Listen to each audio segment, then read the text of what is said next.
I wish the hand of time could be reversed. We've been friends for ages. He was my confidant. We talked about everything and anything. He was the best shoulder to cry on any time my then boyfriends messed up.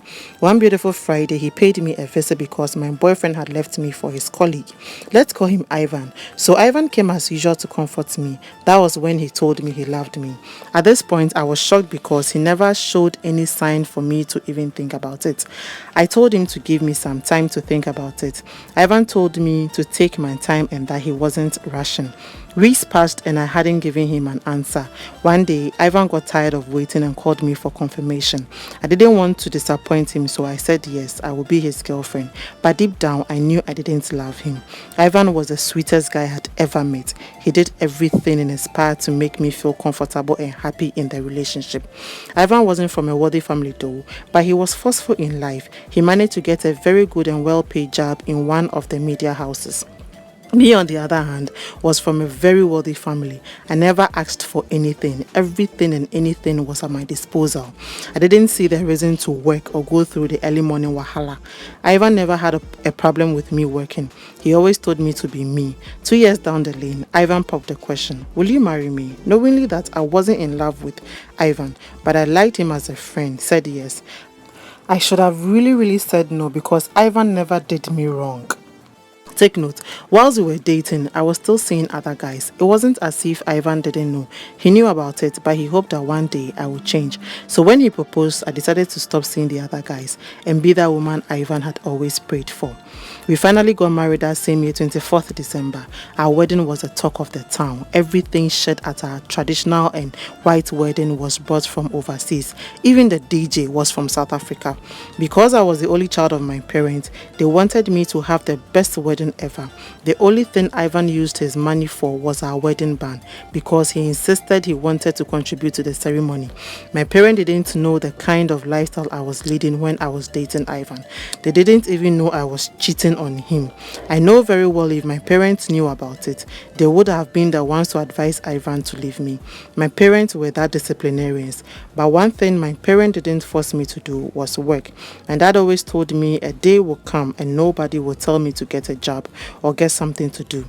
I always thought my dad was exaggerating.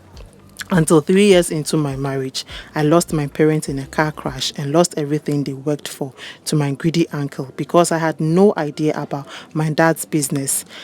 My uncle changed everything into his name few months after my parents' death. My uncle was my dad's business partner and so he took that opportunity to steal from me. I fought hard to get my share but to no avail. Then I remember the days my dad would call me into his room and talk to me. I was a spoiled brat and I wished I had that opportunity again, but it was late. Years after my parents' death, I started having problems in my marriage. It all started when Ivan had to travel out of the country for a business conference. I met one of my numerous exes. Let's call him Kojo. I first didn't recognize him because he had grown big with bald hair and beard. Kojo really was looking good and the smell of his perfume, oh my god. There's no perfect adjective to describe it. He was still single though. We exchanged contact and talked and text almost every day. There was no single day Kojo wouldn't try to make me laugh. I didn't also feel the need to tell him I was married. I didn't think it was that important to let him know. I had 3 beautiful children with Ivan, but they were in the States with Ivan's sister schooling. I also didn't tell Kojo about my children. I was enjoying every moment with him. The attention he gave me, the beautiful gifts he always showered me with was mind-blowing. It wasn't as if Ivan wasn't trying, but his attention was more on the children and their education. This always made us quarrel. He always said he wanted his children to have that beautiful life he never had. Anytime I complained he wasn't giving me the attention he used to give me. So I felt my children were taking away what was mine. That was why I fell head over heels when Kojo was treating me right.